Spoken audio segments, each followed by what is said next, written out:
Hi, it's Tanya here. Welcome back to Gray's Gorgeous. If you're new to my channel, welcome. So I'm going to be showing you how to bevel or taper the bob. All right, so let's do some terms first. Okay, so the word taper means to diminish or reduce the thickness toward the end, which is what we're doing. And the word beveling is to reduce the square edge on an object or create a sloping edge. So I'm going to be using both of those terms. So that's what we're doing basically. All right, so I have my bob. If you follow me on my channel, you'll know that I cut my hair several weeks back on camera, and it was very long. It was down to here, and I cut it up to here, and then off camera I took another inch off, and then just a few days ago I took another inch off. So now I'm up to here with my bob, and I just cut it straight across. So in order to keep your bob from looking like a broom straight across, or the Dutch boy on the Dutch boy paints where that bob is just cut straight across,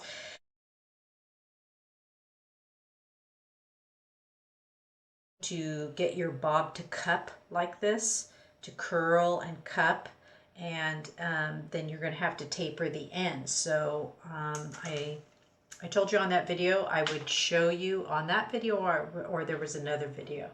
I said that I would show you how to do that. So if you're cutting your hair at home and you want to cut a bob, you cut your hair straight across, and then on the bottom you decide what length you want to be.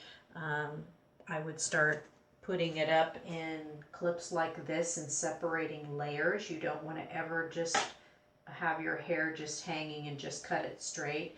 You want to put part of it up and then drop a little bit down and cut that to where your line is, and then drop some more down, and you want to do it like that.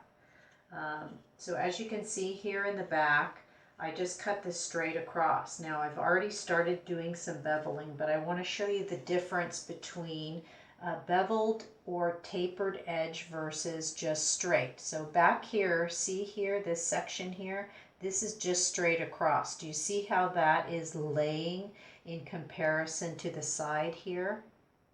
Or even back here, even after my ear.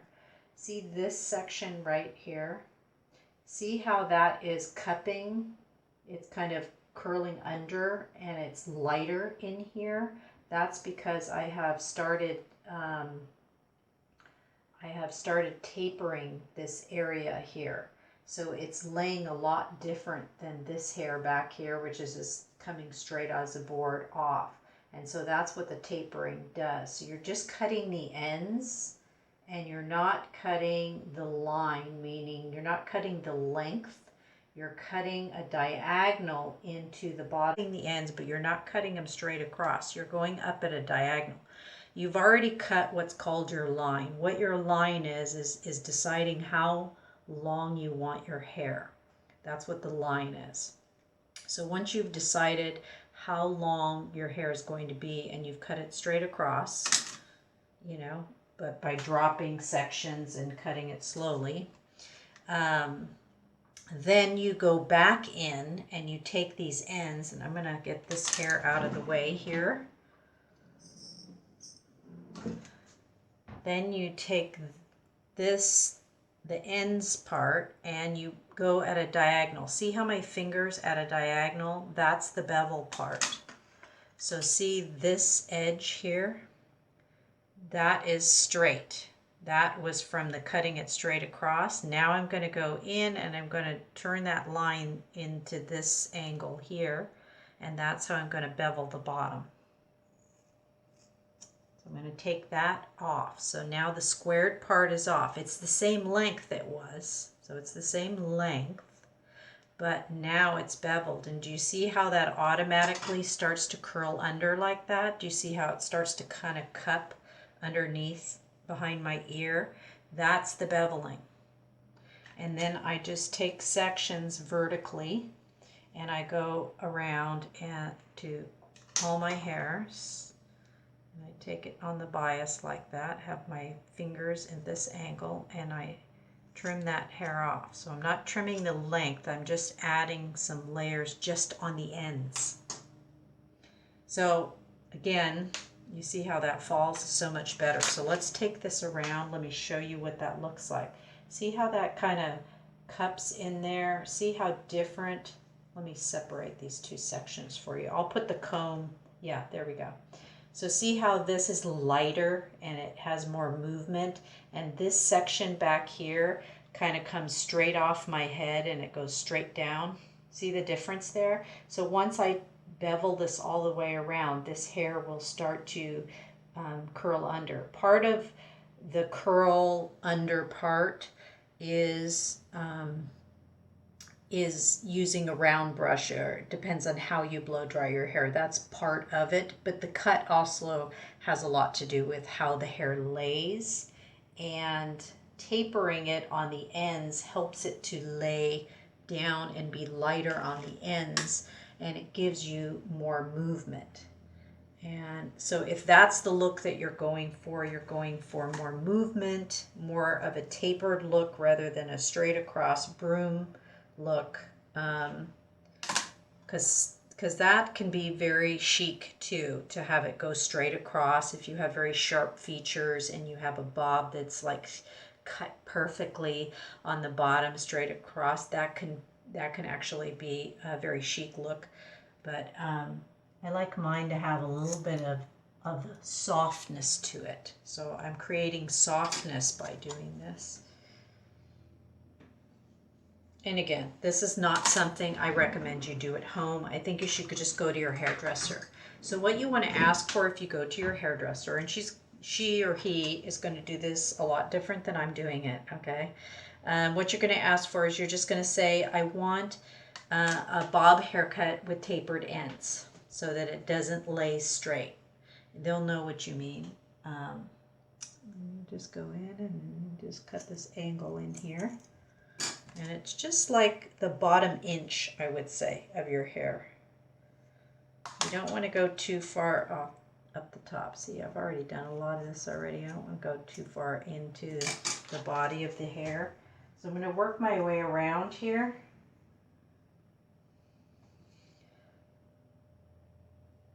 The further you get to the back, the harder it becomes. Now, the longer your hair is, the easier it might become. So the question then that could be posed is, if you have long hair, can you taper long hair? Absolutely. You can taper long hair. It would probably be a lot easier to do that at home than to do a shorter haircut like I'm doing by yourself. But you can definitely taper long hair if you want. If you don't like your hair, oops, see, that is the body of the hair there. We don't want that in this equation. If you want to taper your long hair, you can do that too. See how that starts curling under real nice like that? That's what we want. We're taking out that, we're getting this to go under and cup a little bit closer to my neckline and be softer. And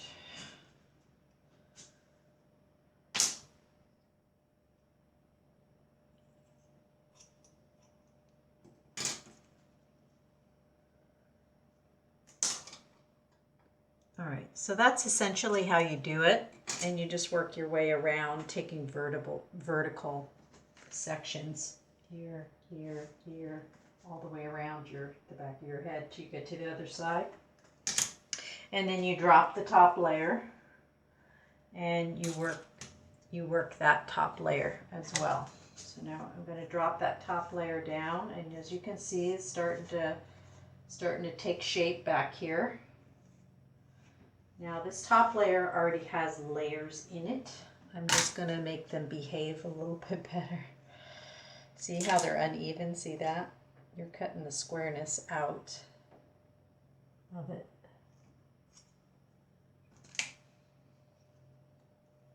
But just on the bottom. You're not doing any of the top body of the hair, because that would be different. That would be layering your hair, then that's a completely different thing. Looks a little bit better.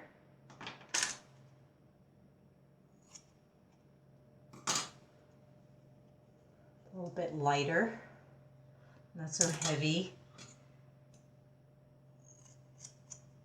So a lot of it has to do with the cut, but a lot of it has to do with the styling too. What kind of brush you use a round brush, how thick your hair is. There's a few factors involved here.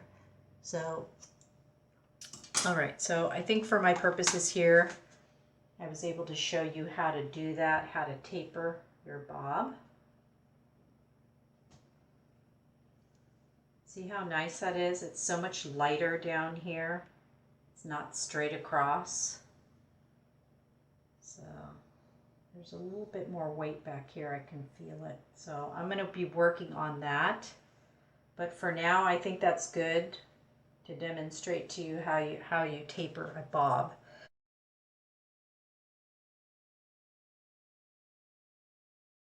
I just got out of the shower and because I cut my hair dry, as you noticed, and that was so that I could get more precision.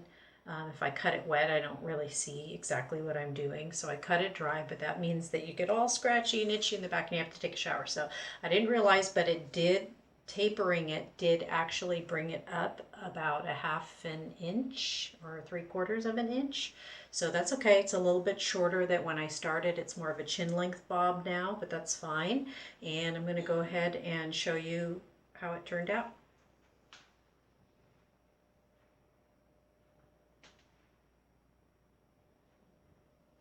There we go. So I think it turned out pretty good. All right. Well, thank you so much for watching, and we'll catch you next time.